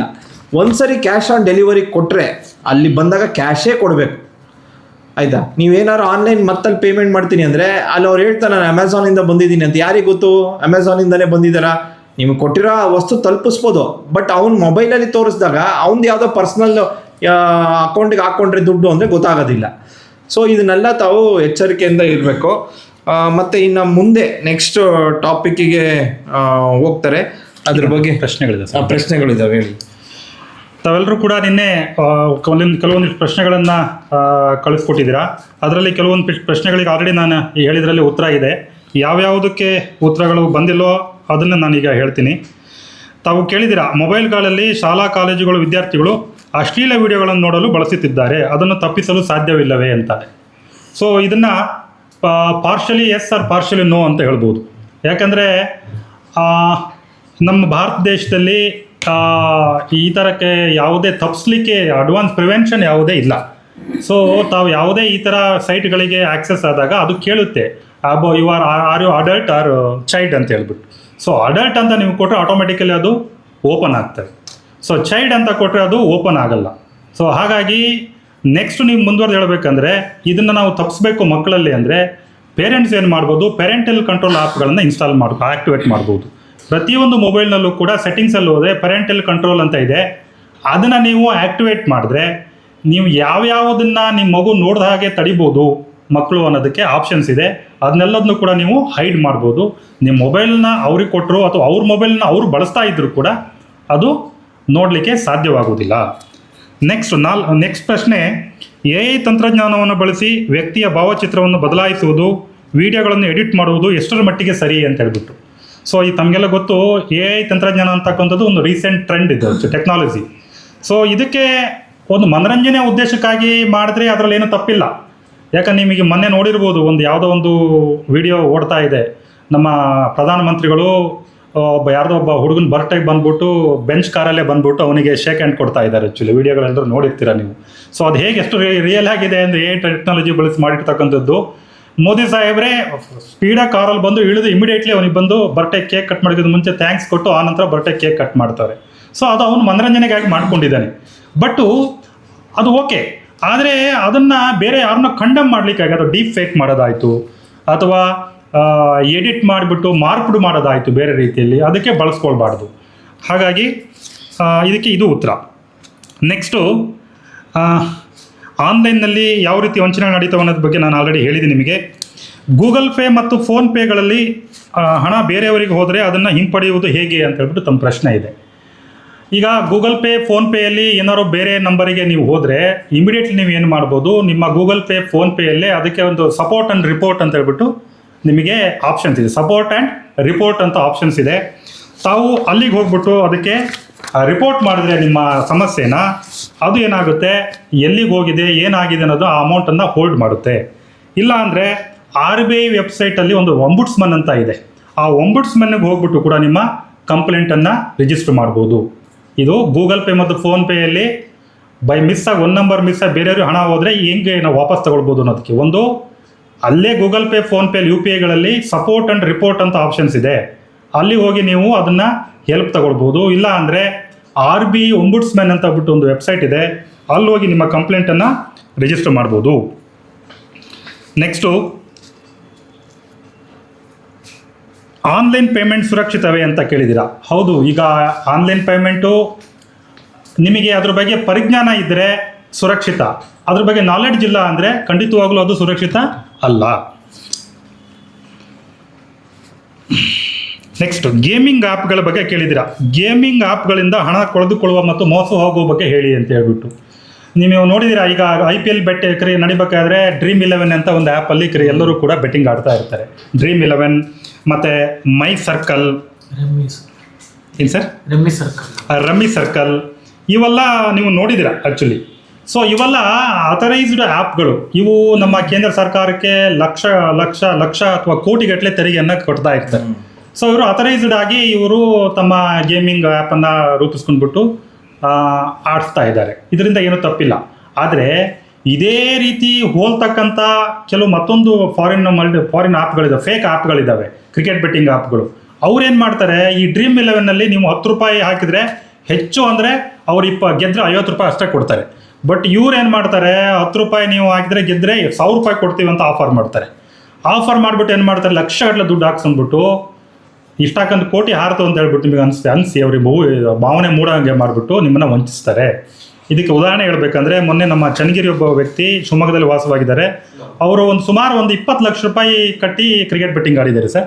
ಅವ್ರಿಗೆ 97 ಲಕ್ಷ ರೂಪಾಯಿ ಅವರಿಗೆ ಅಕೌಂಟಿಗೆ ಅಮೌಂಟ್ ಹಾರಿದೆ, ಇದು ವಿನ್ ಆಗಿದ್ದಾರೆ.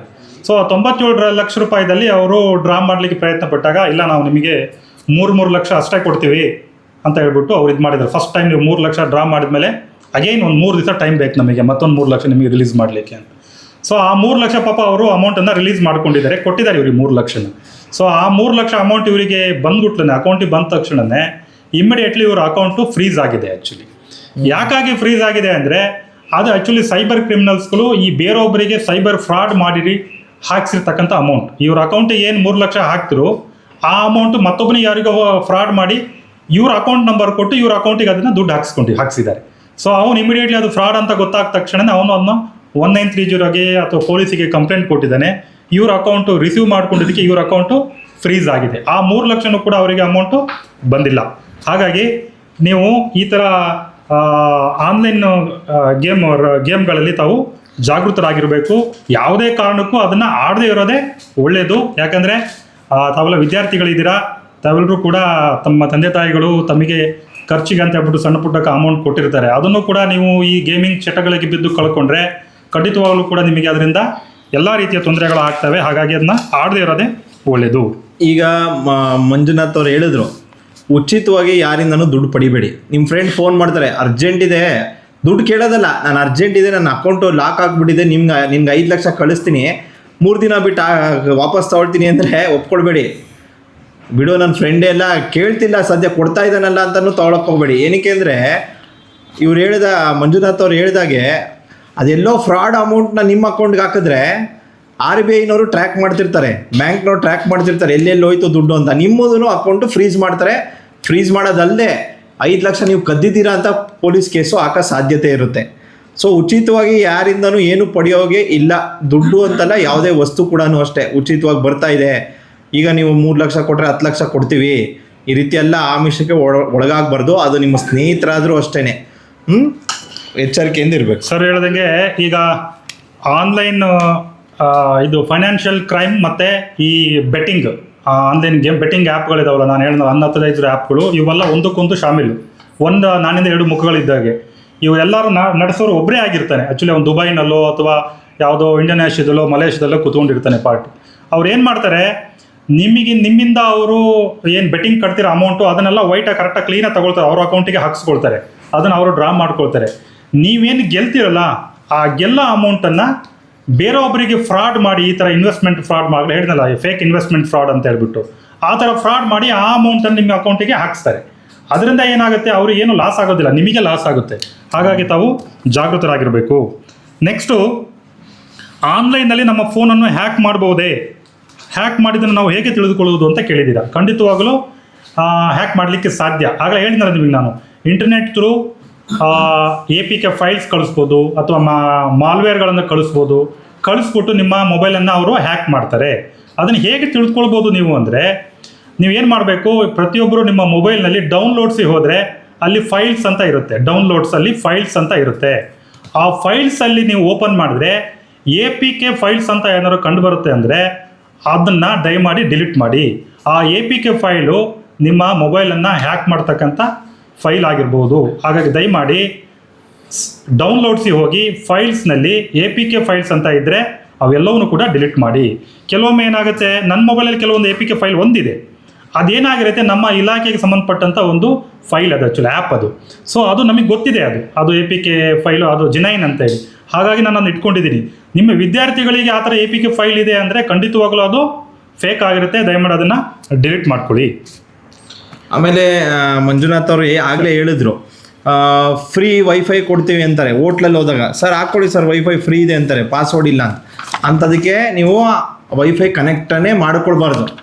ಎಷ್ಟೇ ಕಷ್ಟ ಆದ್ರೂ ವೈಫೈ ಫ್ರೀ ಸಿಗುತ್ತೆ ಅಂದರೆ ನೀವು ಆ ಅಕೌಂಟ್ಗೆ, ಆ ವೈಫೈಗೆ ನೀವು ಹಾಕ್ಕೊಂಡು ಕನೆಕ್ಷನ್ ತೊಗೊಂಡ್ರಿ ಅಂದರೆ ಅವರು ಆನ್ಲೈನ್ ಮುಖಾಂತರ ನಿಮ್ಮ ಮೊಬೈಲ್ನ ಹ್ಯಾಕ್ ಮಾಡೋ ಎಲ್ಲ ಸಾಧ್ಯತೆ ಇರುತ್ತೆ.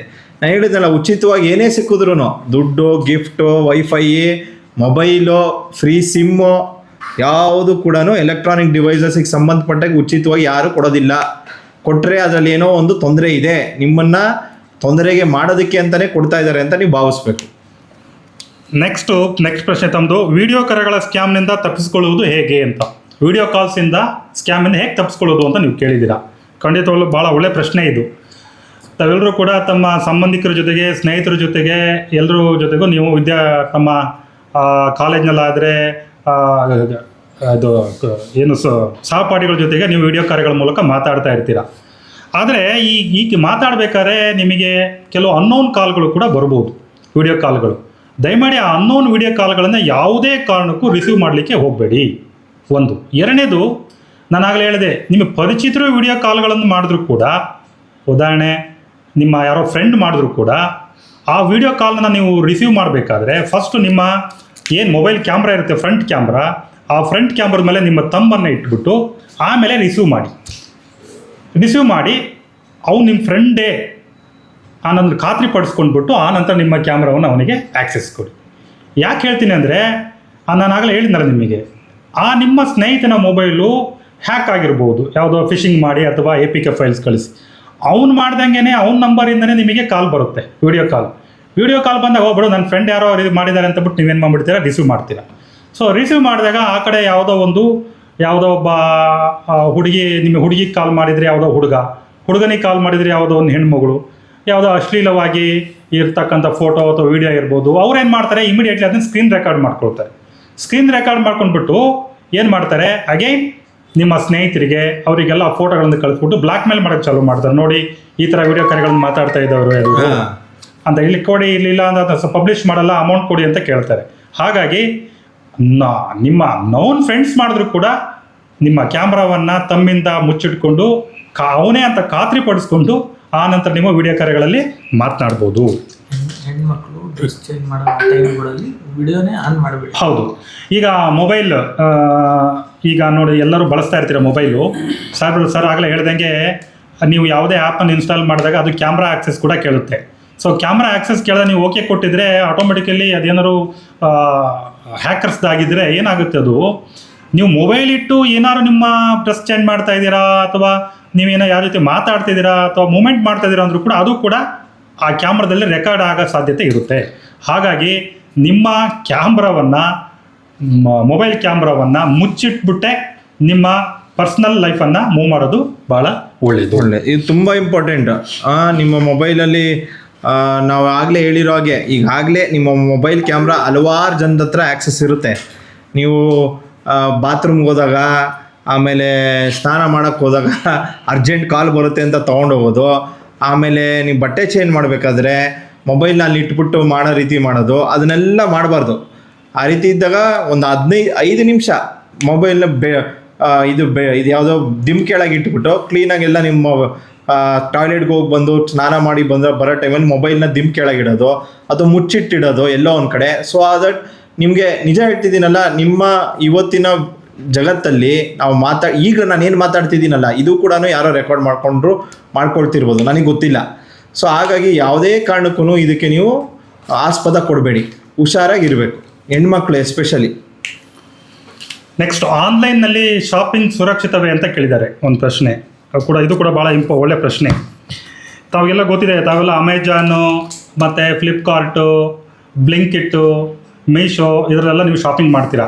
ಸೊ ನೀವು ಶಾಪಿಂಗ್ ಮಾಡಬೇಕಾದ್ರೆ ನಾನು ಆಗಲೇ ಹೇಳಿದೆ ನಿಮಗೆ, ಲೆಟರ್ಸ್ ಅಷ್ಟೇ ಚೇಂಜ್ ಇರುತ್ತೆ, ಲೋಗೋ ಕೂಡ ಸೇಮ್ ಇರುತ್ತೆ ಅಂತ. ಅದನ್ನ ವೆರಿಫೈ ಮಾಡ್ಕೊಂಡು ಶಾಪಿಂಗ್ ಮಾಡಬೇಕು. ಈ ಅಮೆಜಾನು, ಫ್ಲಿಪ್ಕಾರ್ಟ್ ಒಳ್ಳೊಳ್ಳೆ ಏನು ರೆಪ್ಯೂಟೆಡ್ ಕಂಪ್ನಿಗಳಿದೆ, ಇವಕ್ಕೆಲ್ಲವೂ ಕೂಡ ಫಿಸಿಕಲ್ ಆಫೀಸ್ ಇರುತ್ತೆ. ನಿಮ್ಗೆ ಏನಾದ್ರು ತೊಂದರೆ ಆದರೆ ನೀವು ಅವ್ರನ್ನ ಕಾಂಟ್ಯಾಕ್ಟ್ ಮಾಡ್ಬೋದು.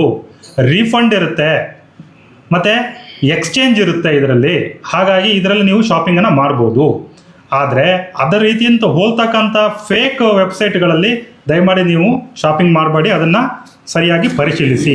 ಇದು ಮುಂದುವರೆದು ಹೇಳಬೇಕಂದ್ರೆ ಇನ್ನೊಂದಿಷ್ಟು ಆನ್ಲೈನ್ ಶಾಪಿಂಗ್ ಇದಾವೆ. OLX ತಾವೆಲ್ಲ ಕೇಳಿದ್ದೀರಾ? OLX ಅಂತ ಹೇಳ್ಬಿಟ್ಟು ಒಂದು ಸೆಕೆಂಡ್ ಹ್ಯಾಂಡ್ ಮೆಟೀರಿಯಲ್, ಎಲ್ಲ ಸೆಕೆಂಡ್ ಹ್ಯಾಂಡ್ ಮೆಟೀರಿಯಲ್ಗಳನ್ನು ಮಾರ್ತಕ್ಕಂಥ ಒಂದು ಆನ್ಲೈನ್ ಬೆಂಚ್ ಇದೆ.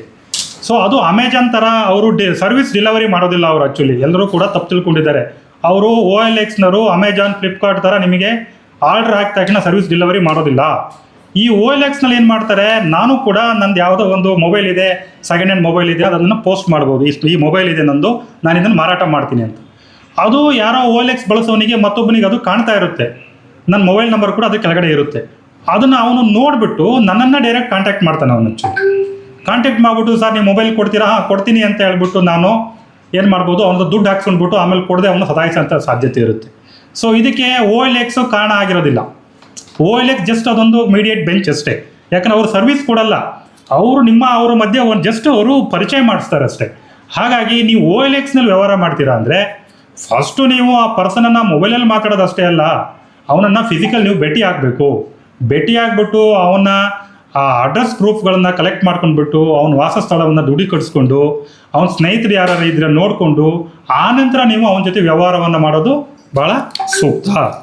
ಫೇಸ್ಬುಕ್ಕಲ್ಲೂ ಹಂಗೆ ಇದು ಅದೆಲ್ಲ OLX ಅದ್ರಲ್ಲಿ ಬರುತ್ತೆ. ಈಗ ಇನ್ನೊಂದು, ಈ ಇತ್ತೀಚೆಗೆ ದಿನದಲ್ಲಿ ಈ ಅಮೆಝಾನು, ಫ್ಲಿಪ್ಕಾರ್ಟ್ ಜೊತೆಗೆ ಇನ್ಸ್ಟಾಗ್ರಾಮಲ್ಲಿ, ಫೇಸ್ಬುಕ್ಕಲ್ಲಿ ಶಾಪಿಂಗ್ ಬಂದಿದ್ದಾವೆ. ಈ ಮಾರ್ಕೆಟ್ ಮಾಡೋದು ಸ್ಯಾರಿ, ಮೀಶೋ, ಅದು ಈಗ ಏನು ಮಾಡ್ತಾರೆ, ಬಟ್ಟೆ ಒಂದು ಒಳ್ಳೆ ಅಡ್ವರ್ಟೈಸ್ಮೆಂಟ್ ಹಾಕ್ತಾರೆ, ನೀವು ಇದಕ್ಕೆ ಫೋನ್ ಮಾಡಿ ನಾವು ನಿಮಗೆ ಬಟ್ಟೆ ಡೆಲಿವರಿ ಮಾಡ್ತೀವಿ ಅಂತಾರೆ. ಫಸ್ಟ್ 2 ಸರಿ ಕ್ಯಾಶ್ ಆನ್ ಡೆಲಿವರಿನೇ ಮಾಡ್ತಾರೆ. ಏನೋ ಒಂದು 1000 ರೂಪಾಯಿದು 2000 ರೂಪಾಯಿದು ಕ್ಯಾಶ್ ಆನ್ ಡೆಲಿವರಿನೇ ಮಾಡ್ತಾರೆ. ನಿಮ್ಮ ಮನೆಗೆ ಬರುತ್ತೆ, ನೀವು ತಗೊಳ್ತೀರಾ. 3ನೇ ಸರಿ ಅಷ್ಟೊತ್ತಿಗೆ ಏನು ಮಾಡ್ತಾರೆ ಅವರು, ನಿಮ್ಮ ಒಂದು ನಂಬಿಕೆನ ಗಳಿಸ್ಕೊಂಡಾದ್ಮೇಲೆ, ಇಲ್ಲ ಈ ಸರಿ ಕ್ಯಾಶ್ ಆನ್ ಡೆಲಿವರಿ ಇಲ್ಲ, ನೀವು ನಮಗೆ 50% ಆದರೂ ಪೇಮೆಂಟ್ ಮಾಡಿದ್ರೆ, ನೀವು 50% ಪೇಮೆಂಟ್ ಮಾಡಿದ್ರಿ ಅಂದರೆ ಮರ್ತು ಬಿಡ್ಬೇಕು. ನೀವು 50% ನೀವೇನು ಪೇಮೆಂಟ್ ಮಾಡಿದ್ರೆ ಮರ್ತು ಬಿಡಬೇಕು. ಈ ಇನ್ಸ್ಟಾಗ್ರಾಮಲ್ಲಿ ಶಾಪಿಂಗ್ ಮಾಡೋದು, ಫೇಸ್ಬುಕ್ಕಲ್ಲಿ ಶಾಪಿಂಗ್ ಮಾಡೋದನ್ನ ದಯವಿಟ್ಟು ನಿಲ್ಲಿಸ್ಬೇಕು.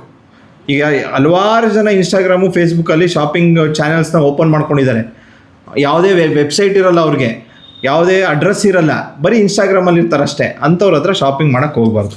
ಸರ್ ಹೇಳ್ದಂಗೆ ಈಗ ಏನು ಗೊತ್ತೇ ಇಲ್ಲ, ಯಾರು ಅದರಿಂದ ಸರ್ವಿಸ್ ತಗೊಂಡಿದ್ದಾರೆ ಆನ್ಲೈನಲ್ಲಿ ಅಂದರೆ ನಿಮ್ಮ ಸ್ನೇಹಿತರನ್ನ ಅಥವಾ ಸಂಬಂಧಿಕರನ್ನ, ಅದರಿಂದ ಸೇವೆಯನ್ನು ಪಡೆದವಂಥವ್ರನ್ನ ಅವ್ರ ಜೊತೆಗೆ ಕಾಂಟ್ಯಾಕ್ಟ್ ಮಾಡ್ಕೊಂಬಿಟ್ಟು, ಹೌದು ನಿಮಗೆ ಡೆಲಿವರಿ ಆಗಿದೆ ಸರ್ವಿಸ್ ಅಂದರೆ ಅದರಲ್ಲಿ ನೀವು ಶಾಪಿಂಗ್ ಮಾಡೋದು ಒಳ್ಳೆಯದು.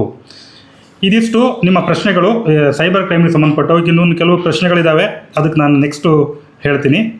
ಈಗ ಈ ಸೈಬರ್ ಕ್ರೈಮನ್ನು ಹೇಗೆ ರಿಪೋರ್ಟ್ ಮಾಡ್ಬೋದು ಅನ್ನೋದ್ರ ಬಗ್ಗೆ ತಿಳ್ಕೊಳ್ಳೋಣ. ಫಸ್ಟು ನೀವು ಯಾವುದೇ ರೀತಿಯ ಫೈನಾನ್ಷಿಯಲ್ ಫ್ರಾಡ್ ಆದರೆ ನಿಮಗೆ 1930 ಅಂತಕ್ಕಂಥ ಒಂದು ಟೋಲ್ ಫ್ರೀ ನಂಬರ್ ಇದೆ. ಇಡೀ ದೇಶಾದ್ಯಂತ ಇದು ಒಂದೇ ಟೋಲ್ ಫ್ರೀ ನಂಬರ್ ಇರೋದು, 1930.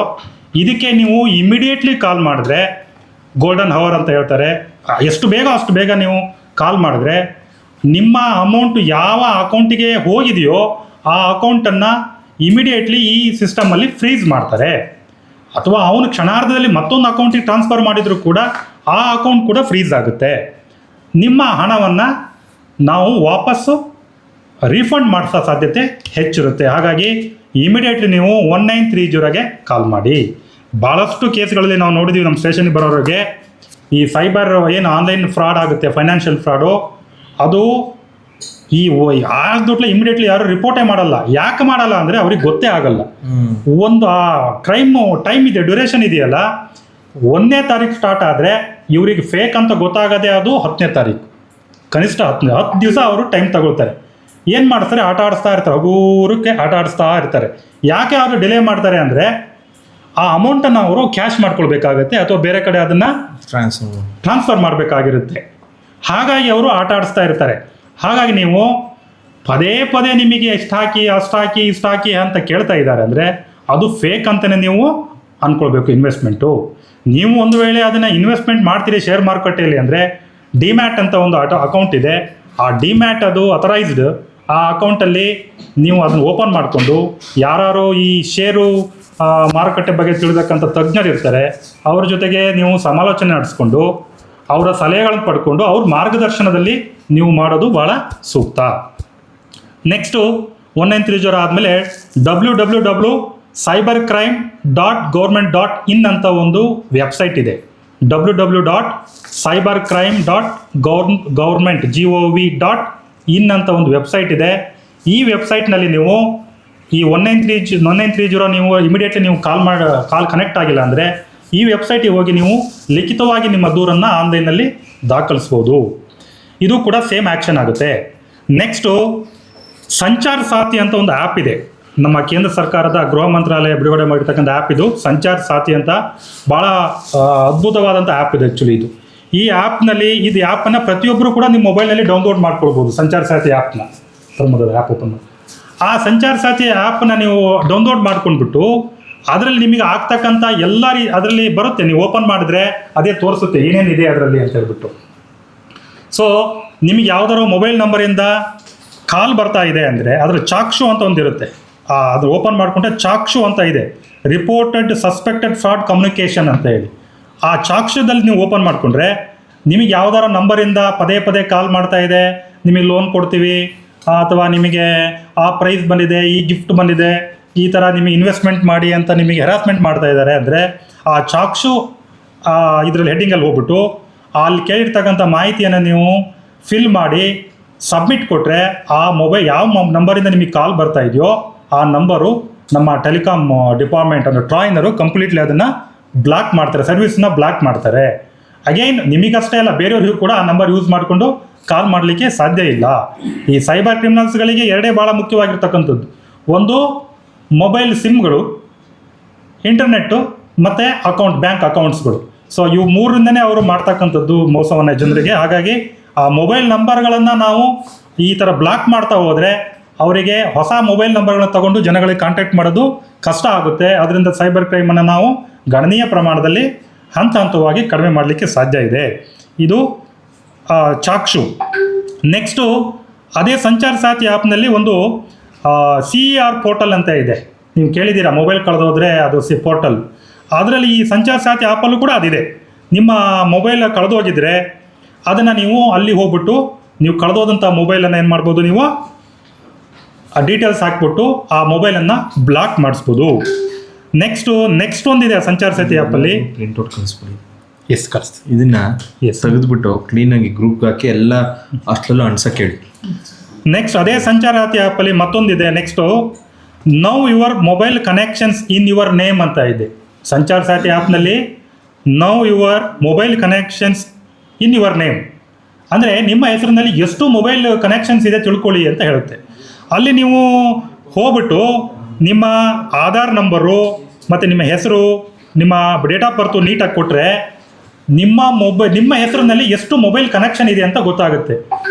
ಸಾಮಾನ್ಯವಾಗಿ ಏನಾಗುತ್ತೆ, ಎಲ್ಲರೂ ಕೂಡ ನಮ್ಮ ಆಧಾರ್ ಕಾರ್ಡ್ನಲ್ಲಿ ನಮ್ಮದು ಒಂದೇ ಮೊಬೈಲ್ ನಂಬರ್ ಇದೆ ಅಂತ ಅಂದ್ಕೊಂಡಿರ್ತೀವಿ ನಾವು.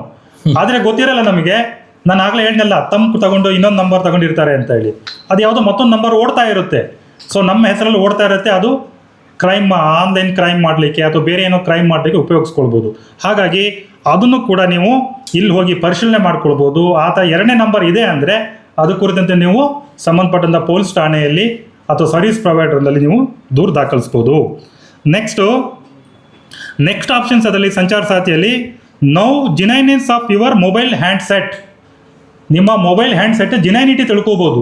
ಉದಾಹರಣೆ, ನೀವು ಯಾವುದೋ ಒಂದು ಮೊಬೈಲ್ ಶಾಪಿಗೆ ಹೋಗ್ತೀರಾ, ಅಲ್ಲಿ ಮೊಬೈಲ್ ಶಾಪ್ನ ಏನು ಮಾಡ್ತಾರೆ, ಇದೊಂದು ಸೆಕೆಂಡ್ ಹ್ಯಾಂಡ್ ಮೊಬೈಲ್ ಇದೆಯಪ್ಪ, ಒಂದು ಸ್ಯಾಮ್ಸಂಗ್ ಅಲ್ಟ್ರಾ S24, ಇದಕ್ಕೆ ಮಾರ್ಕೆಟ್ನಲ್ಲಿ ಈಗ ಪ್ರೆಸೆಂಟ್ ಪ್ರೈಸ್ 1 ಲಕ್ಷ ರೂಪಾಯಿ ಇದೆ. ಈಗ ಇವರು ಇದನ್ನು 50,000 ರೂಪಾಯಿ ಕೊಟ್ಬಿಡ್ತಾರೆ, ತಗೊಳ್ಳಿ ಅಂತ ಹೇಳ್ತಾರೆ. ಸೊ ತಾವೇನು ಮಾಡ್ತೀವಿ, ನಾವು 1 ತಿಂಗಳಷ್ಟೇ ಯೂಸ್ ಆಗಿದೆಯಲ್ಲ, ಆಯಿತು ಈ ಮೊಬೈಲ್ ತೊಗೊಂಡ್ಬಿಡೋಣ ಅಂತ ಹೇಳ್ಬಿಟ್ಟು ನೀವೇನು ಮಾಡ್ತೀರಾ, ತಗೊಳ್ತೀರಾ. ಸೊ ತೊಗೊಂಡಾದ್ಮೇಲೆ ಗೊತ್ತಾಗುತ್ತೆ ನಿಮಗೆ, ಸಿಮ್ ಹಾಕಾದ್ಮೇಲೆ ಅದು ಸರ್ವಿಸ್ ಬರ್ತಾನೆ ಇರಲ್ಲ ಸಿಮ್ಮಿಗೆ. ಯಾಕಂದರೆ ಅದು ಬ್ಲಾಕ್ ಆಗಿರುತ್ತೆ ಅದು ಆ್ಯಕ್ಚುಲಿ. ಯಾಕೆ ಅಂದರೆ ಯಾರೋ ಒಬ್ಬ ಕಳ್ತನ ಮಾಡಿರ್ತಾರೆ ಯಾರ್ದೋ ಒಂದು ರಿಯಲ್ ಓನರ್ ಮೊಬೈಲ್ನ. ಆ ಓನರ್ ಏನು ಮಾಡ್ತಾರೆ, CR ಪೋರ್ಟಲಲ್ಲಿ ಹೋಗ್ಬಿಟ್ಟು ಅದನ್ನು ಬ್ಲಾಕ್ ಮಾಡಿರ್ತಾನೆ. ಸೊ ಇವನು ಸಿಮ್ ಹಾಕಿ ಕೊಟ್ಟ ತಕ್ಷಣವೇ ನಮಗೆ ಮೆಸೇಜ್ ಬರುತ್ತೆ ಸೈಬರ್ ಕ್ರೈಮ್ ಪೊಲೀಸ್ನವರಿಗೆ, ಇಂಥ IME ನಂಬರಲ್ಲಿ ಇಂಥ ಸಿಮ್ ಹಾಕಿದ್ದಾರೆ ಅಂತ. ನಾವು ಅವನು ಕರೆಸ್ತೀವಿ, ಬಾರಪ್ಪ ಇಲ್ಲಿ ಯಾವುದು ಮೊಬೈಲ್ ಇದು, ಹೌದಾ ಹೌದು ಇದು ನೋಡಪ್ಪ ಕಳ್ಕೊಂಡಿದ್ದು ಅಂತ ಅಂದ್ರೆ ವಾಪಸ್ಸು ರೀಕಲೆಕ್ಟ್ ಮಾಡಿ ನಾವೇನು ಮಾಡ್ತೀವಿ, ಕಳ್ಕೊಂಡಂಥವ್ರಿಗೆ ಕೊಡಿಸ್ತೀವಿ. ಸೊ ಆಗ ಪಾಪ ಇವನು 50,000 ಕಳ್ಕೊಳ್ತಾನೆ. ಇವನು ಹೋಗಿ ಅಲ್ಲಿ ಯಾರೋ ಮೊಬೈಲ್ ಕಳೆದ್ರೆ ಅವನು ಅಷ್ಟರೊಳಗೆ ಅಂಗಡಿನ ಖಾಲಿ ಮಾಡ್ಕೊಂಡು ಹೋಗಿರ್ತಾನೆ. ಹಾಗಾಗಿ ನೀವು ಸೆಕೆಂಡ್ ಹ್ಯಾಂಡ್ ಮೊಬೈಲನ್ನು ತಗೊಳ್ತೀರಾ ಅಂದರೆ ಫಸ್ಟ್ ಏನು ಮಾಡಬೇಕು, ನೀವು ಈ ಸಂಚಾರ್ ಸಾಥಿ ಆ್ಯಪಲ್ಲಿ ಹೋಗಿ ಆ ಹ್ಯಾಂಡ್ಸೆಟ್ IME ನಂಬರ್ನೆಲ್ಲ ಮೆನ್ಷನ್ ಮಾಡಬೇಕು. ಆ ಮೆನ್ಷನ್ ಮಾಡಿದ್ರೆ ಅದು ತೋರಿಸುತ್ತೆ ಇದು ಬ್ಲಾಕ್ ಆಗಿದೆಯೋ, ಕೇಸ್ನಲ್ಲಿ ಇದೆಯೋ ಅನ್ನೋದ್ರ ಬಗ್ಗೆ ಡೀಟೇಲ್ಸ್ ಕೊಡುತ್ತೆ. ಏನೂ ಇಲ್ಲ, ಕ್ಲಿಯರ್ ಇದೆ, ತಗೊಳ್ಬೋದು ಅಂದರೆ ನೀವು ಅದನ್ನು ಪರ್ಚೇಸ್ ಮಾಡ್ಬೋದು. ನೆಕ್ಸ್ಟು ಲಾಸ್ಟ್ ಆಪ್ಷನ್ ಸಂಚಾರ್ ಸಾಥಿ ಆ್ಯಪಲ್ಲಿ report incoming international calls with Indian number. ನೋಡಿ, ಭಾರತದ ನಂಬರ್ಗಳೆಲ್ಲವೂ ಕೂಡ +91 ಸ್ಟಾರ್ಟ್ ಆಗುತ್ತೆ. ನಿಮಗೆ ಗೊತ್ತಿದೆ, +91 ಬಂದರೆ ಈ ಉದಾಹರಣೆ ನನ್ನ ನಂಬರು 7992197026 ಅಂತ ಬರುತ್ತೆ. ನಾನೇನಾದ್ರೆ ನಿಮಗೆ ಫೋನ್ ಮಾಡಿದ್ರೆ ನಿಮಗೆ ಗೊತ್ತಿರ್ಬೋದು +91 ಅಂತ ಆ್ಯಡ್ ಆಗುತ್ತೆ. ಆ್ಯಕ್ಚುಲಿ ಅದರಲ್ಲಿ ನನ್ನ ನಂಬರ್ ಸೇವ್ ಇಲ್ಲ ನಿಮಗೆ ಅಂದರೆ +91 ಬರುತ್ತೆ. ಇಡೀ ದೇಶಾದ್ಯಂತ ಎಷ್ಟು ಭಾರತದ ಟೆಲಿಕಾಮ್ ಸರ್ವಿಸ್ಗಳಿದ್ದಾವೆ, ಕಂಪ್ನಿಗಳಿದ್ದಾವೆ, ಅವೆಲ್ಲವೂ ಕೂಡ ಭಾರತದಲ್ಲಿ ತಮ್ಮ ಮೊಬೈಲ್ನ 10 ಅಂಕೆಗಳ ಮೊಬೈಲ್ ನಂಬರ್ಗಳನ್ನು ಗ್ರಾಹಕರಿಗೆ ವಿತರಣೆ ಮಾಡಿದ್ದಾವೆ. ಆ ಎಲ್ಲ ನಂಬರ್ಗಳು ಬಂದು ಕೂಡ ಯಾವುದೇ ಸರ್ವಿಸ್ ಪ್ರೊವೈಡರ್ ಆಗಿರ್ಬೋದು ಅದು +91 ಆ್ಯಡ್ ಆಗುತ್ತೆ. ಸೊ ಈ +91 ನಂಬರನ್ನು ಯಾರು ಹೋಗಿ ಅಮೇರಿಕದಲ್ಲಿ ಹೋಗ್ಬಿಟ್ಟು ಅಮೇರಿಕದಿಂದ ನಮಗೆ ಅದೇ ನಂಬರಿಂದ ಕಾಲ್ ಮಾಡಿದ್ರೆ ಆಗ ಮತ್ತೆ ಮತ್ತಿನ್ನೇನೋ ಬರುತ್ತೆ, ಅಮೇರಿಕದ ಒಂದು ಕೋಡ್ ಬರುತ್ತೆ. +91 ಬರಲ್ಲ, ಅವಾಗ ಏನಾಗುತ್ತೆ, ಅದು ಪ್ಲಸ್ ಬೇರೆ ಏನೋ ಬರುತ್ತೆ, ಯಾಕಂದ್ರೆ ಅಲ್ಲಿನ ಸರ್ವಿಸ್ ಕನೆಕ್ಟ್ ಆಗುತ್ತೆ ಆ್ಯಕ್ಚುಲಿ. ಆಗ ನಾವು ಏನು ಮಾಡ್ಬೋದು, ಅದರಿಂದ ಏನಾದ್ರು ಹೆರಾಸ್ಮೆಂಟ್ ಆಗ್ತಾಯಿದೆ ನಮಗೆ ಅಂದರೆ ಆ ಕರೆಗಳನ್ನು ಕೂಡ ಇದರಲ್ಲಿ ಹೋಗ್ಬಿಟ್ಟು ರಿಪೋರ್ಟ್ ಮಾಡ್ಬೋದು. ಅದು ಕ್ಲಿಕ್ ಮಾಡಿ ನಿಮಗೆಲ್ಲ ಮಾಹಿತಿ ಸಿಗುತ್ತೆ. ಅದೇನೇನು ಕೇಳುತ್ತೆ ಅದನ್ನೆಲ್ಲ ನೀವು ಫಿಲ್ ಮಾಡಿದ್ರೆ ಸಬ್ಮಿಟ್ ಕೊಟ್ಟರೆ ನೆಕ್ಸ್ಟು ಅದು ರಿಪೋರ್ಟ್ ಆಗುತ್ತೆ. ಇದು ಸಂಚಾರ್ ಸಾಥಿ ಆ್ಯಪ್ ಬಗ್ಗೆ. ಈ ರೀತಿಯಾಗಿ ನೀವು ಸೈಬರ್ ಕ್ರೈಮನ್ನು ತಮ್ಮ ದೂರನ್ನು ಆನ್ಲೈನ್ನಲ್ಲಿ ರಿಪೋರ್ಟ್ ಮಾಡ್ಬೋದು. ಒಂದೇ ಒಂದು ಇತ್ತೀಚೆಗೆ ನನ್ನ ಫ್ರೆಂಡ್ ಜೊತೆ ಆಗಿರೋ ಒಂದು ಇನ್ಸಿಡೆಂಟ್ ಹೇಳ್ತೀನಿ. ಅವರು ಇತ್ತೀಚೆಗೆ ಬ್ಯಾಂಕಿಗೆ ಅಕೌಂಟ್ ಓಪನ್ ಮಾಡೋದಕ್ಕೆ ಹೋಗಿದ್ರು. ಬ್ಯಾಂಕಿಗೆ ಅಕೌಂಟ್ ಓಪನ್ ಮಾಡೋಕ್ಕೆ ಹೋಗಿದ್ರು. ಬ್ಯಾಂಕಲ್ಲಿ ಅಕೌಂಟ್ ಓಪನ್ ಆಯಿತು. ಆಮೇಲಿಂದ ಅವ್ರು ನಿಮಗೆ ಪಾಸ್ಬುಕ್ಕು ಮತ್ತು ATM ಕಾರ್ಡ್ ಕಳಿಸ್ತೀವಿ ಅಂತ ಅಂದರು. ಅದಾಗಿ 3-4 ದಿನಕ್ಕೆ ಫೋನ್ ಬರುತ್ತೆ, ನಾವು ಬ್ಯಾಂಕಿಂದ ಫೋನ್ ಮಾಡ್ತಿದ್ದೀವಿ, ನಿಮ್ಮ ಬ್ಯಾಂಕ್ ಅಕೌಂಟೆಲ್ಲ ಓಪನ್ ಆಗಿದೆ, ಆದರೆ ಮಿನಿಮಮ್ ಬ್ಯಾಲೆನ್ಸ್ ಇಲ್ಲ, ಇಮಿಡಿಯೇಟಾಗಿ ನಮಗೆ 1,000 ರೂಪಾಯಿ ಟ್ರಾನ್ಸ್ಫರ್ ಮಾಡಿದ್ರೆ ಇದಕ್ಕೆ ನಾವು ಮಿನಿಮಮ್ ಬ್ಯಾಲೆನ್ಸ್ ಹಾಕ್ತೀವಿ ಅಂತ ಹೇಳ್ತಾರೆ. ಇವನು 1,000 ರೂಪಾಯಿ ಹಾಕ್ತಾನೆ. 1,000 ರೂಪಾಯಿ ಹಾಕಾದ್ಮೇಲೆ ಅವರು ಇವ್ರದ್ದು ಎಲ್ಲ ಟ್ರೇಸ್ ಮಾಡಿ ಅವನ ಬೇರೆ ಬ್ಯಾಂಕ್ ಅಕೌಂಟಲ್ಲಿ ಇದ್ದಿದ್ದಂತೆಲ್ಲ ದುಡ್ಡನ್ನೆಲ್ಲ ತೊಗೊಂಡ್ಬಿಡ್ತಾರೆ. ಇಲ್ಲಿ ಏನಕ್ಕೆ ಹೇಳ್ತಾ ಇದ್ದೀನಿ ಅಂದರೆ, ನೀವು ಬ್ಯಾಂಕಿಗೆ ಹೋಗಿದ್ದ ವಿಚಾರನೂ ಕೂಡ ಕೆಲವು ಜನಕ್ಕೆ ಗೊತ್ತಾಗುತ್ತೆ. ನೀವು ಅವ್ರನ್ನ ಹೌದಲ್ಲ ನಾನು ಬ್ಯಾಂಕ್ ಹೋಗಿದ್ದೆ ಒಂದು 3 ದಿವಸದ ಹಿಂದೆ, ನಿಜ ಎಲ್ಲೋ ಬ್ಯಾಂಕ್ನವರೇ ಕಾಲ್ ಮಾಡ್ತಿದ್ದಾರೆ ಅಂತ ಅನ್ನಿಸ್ಬೋದು ನಿಮಗೆ. ಯಾವ ಬ್ಯಾಂಕ್ನವರು ಕೂಡ ನಿಮಗೆ ಫೋನಲ್ಲಿ ಕಾಲ್ ಮಾಡಿ ಏನೂ ಕೇಳೋದಿಲ್ಲ. ಬ್ಯಾಂಕ್ನವ್ರಿಗೆ ನಿಜ ಹೇಳೋದಾದರೆ ತುಂಬ ಬ್ಯುಸಿ ಇರ್ತಾರೆ, ಅವರು ಫೋನ್ ಮಾಡಿ ಕೇಳೋದೇ ಇಲ್ಲ. ನಿಮ್ಮನ್ನು ಫಾಲೋ ಮಾಡ್ತಾ ಬರ್ತಿರ್ಬೋದು ಯಾರೋ, ನೀವು ಬ್ಯಾಂಕಿಗೆ ಹೋದಾಗ. ಅಲ್ಲಿ ಹೋದಾಗ ಒಳಗಡೆ ನೀವು ಬ್ಯಾಂಕ್ ಅಕೌಂಟ್ ಓಪನ್ ಮಾಡಿದ್ದು, ಫಾರ್ಮ್ ಫಿಲಪ್ ಮಾಡಿದ್ದೆಲ್ಲ ನೋಡಿರ್ತಾರೆ. ಸೊ ತಿಳ್ಕೊಂಡಿರ್ತಾರೆ, ಇವರು ಫಾರ್ಮ್ ಫಿಲಪ್ ಮಾಡಿದ್ರು, ಇವ್ರಿಗೆ ನಾನು ಫೋನ್ ಮಾಡಿದ್ರೆ ಬ್ಯಾಂಕ್ನವ್ರು ಅಂದರೆ ನಂಬ್ತಾರೆ ಅಂತ. ಸೊ ಅದನ್ನು ಕೂಡ ಹುಷಾರಾಗಿರಬೇಕು. ಯಾವುದೇ ಬ್ಯಾಂಕಿಂದ ಕರೆಗಳು ಬರೋದಿಲ್ಲ. ಇದ್ರ ಬಗ್ಗೆ ಯಾವಾಗಲೂ ಎಚ್ಚರಿಕೆಯಿಂದ ಇರಿ. ಬ್ಯಾಂಕಿಂದ ಕರೆ ಮಾಡ್ತಾ ಇದ್ದೀವಿ, ನಾವು ಇದನ್ನು ಮಾಡ್ತೀವಿ, ಅದನ್ನು ಕೊಡ್ತೀವಿ, ATM ಕಾರ್ಡ್ ನಿಮಗೆ ಪರ್ಸ್ನಲ್ ಲೋನು ಸ್ಯಾಂಕ್ಷನ್ ಆಗಿದೆ, ದಯವಿಟ್ಟು ತಗೊಳ್ಳಿ, ನಿಮಗೆ 10,000 ರೂಪಾಯಿ ಲೋನ್ ಫ್ರೀಯಾಗಿ ಕೊಡ್ತೀವಿ, 100 ದಿನದಲ್ಲಿ ಕಟ್ಟೋದಕ್ಕೆ, ಇದನ್ನೆಲ್ಲ ಹುಷಾರಾಗಿರ್ಬೇಕು. ಓಕೆ ಸರ್ ಹೇಳ್ದಂಗೆ ಬ್ಯಾಂಕ್ನವ್ರು ಯಾರು ಕೂಡ ಯಾವುದೇ ಬ್ಯಾಂಕ್ ಅಫಿಷಿಯಲ್ಸು ಕಸ್ಟಮರ್ಸಿಗೆ ಕಾಲ್ ಮಾಡಿಬಿಟ್ಟು KYC ಅಪ್ಡೇಟು ಮತ್ತು ಲೋನ್ ಕೊಡ್ತೀವಿ ಅಂತ ಆಫರ್ ಮಾಡೋದಿಲ್ಲ. ಅವರಿಗೆ RBI ಗೈಡ್ಲೈನ್ಸ್ ಇದೆ, ಸ್ಟ್ರಿಕ್ಟಾಗಿ ಹೇಳ್ಬಿಟ್ಟಿದೆ RBI. ಯಾವುದೇ ಈಗ ಯಾಕಂದರೆ ಸೈಬರ್ ಫ್ರಾಡ್ಗಳು ಹೆಚ್ಚಾಗ್ತಾ ಇರೋದ್ರಿಂದ ಯಾವುದೇ ಕಸ್ಟಮರ್ಸ್ನ ನೀವು ಫೋನ್ ಥ್ರೂ ಅಥವಾ ಆನ್ಲೈನ್ ಥ್ರೂ ಕಾಂಟ್ಯಾಕ್ಟ್ ಮಾಡಬಾರ್ದು, ಅವ್ರ ಜೊತೆ ಕಮ್ಯುನಿಕೇಷನ್ ಮಾಡಬಾರ್ದು ಅಂತೇಳಿ RBI ಸ್ಟ್ರಿಕ್ಟ್ ಗೈಡ್ಲೈನ್ಸ್ ಇದೆ. ಎಲ್ಲ ಬ್ಯಾಂಕ್ನವರು ಕೂಡ ಅವರು ಸ್ಟ್ರಿಕ್ಟಾಗಿ ಫಾಲೋ ಮಾಡ್ತಾ ಇದ್ದಾರೆ. ಅದನ್ನು ಯಾವಾಗ ಕಾಲ್ ಮಾಡ್ತಾರೆ ಅವರು ಅಂದರೆ, ನಿಮ್ಮ ಲೋನ್ ಏನಾದ್ರು ರೀಪೇಮೆಂಟ್ ಆಗ್ತಾ ಇಲ್ಲ, ಓವರ್ ಡ್ಯೂ ಆಗ್ತಾ ಇದೆ ಅಂದರೆ ಜಸ್ಟ್ ಹೇಳ್ತಾರೆ ಅಷ್ಟೇ, ನಿಮ್ಮ ಲೋನು ಓವರ್ ಡ್ಯೂ ಆಗಿದೆ, ದಯಮಾಡಿ ಅದನ್ನು ರೀಫಂಡ್ ಮಾಡಿ ಅಂತ ಅಷ್ಟೇ ಹೇಳ್ತಾರೆ. ಅದನ್ನು ಬಿಟ್ಬಿಟ್ಟು ನಿಮಗೆ ಲೋನ್ ಕೊಡ್ತೀವಿ, ನಿಮ್ಮ KYC ನಂಬರ್ ಹೇಳಿ, OTP ಹೇಳಿ ಅಂತಬಿಟ್ಟು ಯಾವ ಕಾರಣಕ್ಕೂ ಕಾಲ್ ಮಾಡೋದಿಲ್ಲ. ನಿಮಗೆ ಗೊತ್ತಿರಲಿ, ಯಾವುದೇ ಬ್ಯಾಂಕ್ದವರು ನಾನು ಕೇಳಿದ್ರು ಕೂಡ police cyber crime police inspector ನಾನು ಫೋನ್ ಮಾಡಿ ಸರ್ ಇವ್ರದ್ದು ಯಾರ್ದೋ ಒಂದು ಅಕೌಂಟ್ ಡೀಟೇಲ್ಸ್ ಬೇಕು ಕೊಡಿ ಅಂದರೆ ದಯಮಾಡಿ ಸರ್ ನೀವು ಒಂದು ಕೆಲಸ ಮಾಡಿ ನೀವು ಆಫೀಸಿಂದ ಒಂದು ಇಮೇಲ್ ಮಾಡಿ ಅಧಿಕೃತವಾಗಿ ಕೊಡಿ ನಾನು ಶೇರ್ ಮಾಡ್ತೀನಿ ಡಾಟಾನ ಅಂತ ಹೇಳ್ತಾರೆ. ನಿಮ್ಮ ಅಕೌಂಟ್ ಡೀಟೇಲ್ಸ್ ಕೇಳಿದ್ರು KYC details KYC know your customers ಅಂತ ಹೇಳಿ ಅದರಲ್ಲಿ ನಿಮ್ಮ ಆಧಾರ್ ಕಾರ್ಡ್ ಡೀಟೇಲ್ಸ್ ಇರುತ್ತೆ, ಪಾನ್ ಕಾರ್ಡ್ ಇರುತ್ತೆ, ನಿಮ್ಮ ಫೋಟೋ ಮತ್ತು ನೀವು ಅಕೌಂಟ್ ಓಪನ್ ಮಾಡಬೇಕಾದ್ರೆ ಏನು ಕಸ್ಟಮರ್ ಅಪ್ಲಿಕೇಶನ್ ಫಾರ್ಮ್ ತುಂಬಿರ್ತೀರಲ್ಲ ಅದಿರುತ್ತೆ. ಅದನ್ನು ಕೇಳಿದ್ರೆ ಅವ್ರು ಕೊಡೋದಿಲ್ಲ. ದಯಮಾಡಿ ಒಂದು ಇಮೇಲ್ ಹಾಕಿ ಸರ್ ನಿಮ್ಮದು ಡೆಸಿಗ್ನೇಟೆಡ್ ಲೆಟ್ರಲ್ಲಿ ನಾವು ಕೊಡ್ತೀವಿ ಅಂತ ಹೇಳ್ತಾರೆ. ಹಾಗಾಗಿ ಯಾರೂ ಕೂಡ ನಿಮ್ಮನ್ನು ಕಾಂಟ್ಯಾಕ್ಟ್ ಮಾಡೋದಿಲ್ಲ, ಕೊಡೋದಿಲ್ಲ ಮಾಹಿತಿನ. ಒಂದು ವೇಳೆ ನಿಮಗೆ ಯಾರು ನಿಮಗೆ ನೋನ್ ಬ್ಯಾಂಕ್ ಮ್ಯಾನೇಜರ್ ಫೋನ್ ಮಾಡಿದ್ರು ಕೂಡ ಅವ್ರ ನಂಬರ್ ನಿಮ್ಮ ಮೊಬೈಲಲ್ಲಿ ಸೇವ್ ಇದ್ದರೂ ಕೂಡ ನೀವು ಅವರಿಗೆ ಏನು OTP ಶೇರ್ ಮಾಡಬಾರ್ದು. ಯಾಕಾಗಿ ಮಾಡಬಾರ್ದು? ನಾನು ಹೇಳಿದ್ನಲ್ಲಾಗಲೇ ಫೋನ್ ಹ್ಯಾಕ್ ಆಗಿರ್ಬೋದು ಆ ಮ್ಯಾನೇಜರ್ದು. ಆ ಮ್ಯಾನೇಜರ್ ನಂಬರಿಂದನೇ ಕಾಲ್ ಮಾಡ್ದಂಗೆ ಕಸ್ಟಮರ್ಸಿಗೆ ಕಾಲ್ ಮಾಡ್ತಾ ಇರ್ಬೋದು. ಹಾಗಾಗಿ ನೀವೇನು ಮಾಡಬೇಕು, ಸರ್ ಆಯಿತು ಸರ್ ನಾನು ಸ್ವಲ್ಪ ಬ್ಯುಸಿ ಇದ್ದೀನಿ, ಈಗ ಮಧ್ಯಾಹ್ನನೋ ಅಥವಾ ನಾಳೆನೋ ಬಂದುಬಿಟ್ಟು ನಿಮ್ಮ ಬ್ರಾಂಚಿಗೆ ಬಂದುಬಿಟ್ಟು ನಾನು ನಿಮ್ಮ ಜೊತೆ ಕಮ್ಯುನಿಕೇಷನ್ ಮಾಡ್ತೀನಿ ಅಂತ ಹೇಳ್ಬಿಟ್ಟು ತಾವು ಅವರಿಗೆ ಉತ್ತರವನ್ನು ಕೊಡಬೇಕಾಗುತ್ತೆ. ಇದಿಷ್ಟು ಸೈಬರ್ ಕ್ರೈಮ್ ಮತ್ತು ಸೈಬರ್ ಸೆಕ್ಯೂರಿಟಿ ಬಗ್ಗೆ ಆಯಿತು.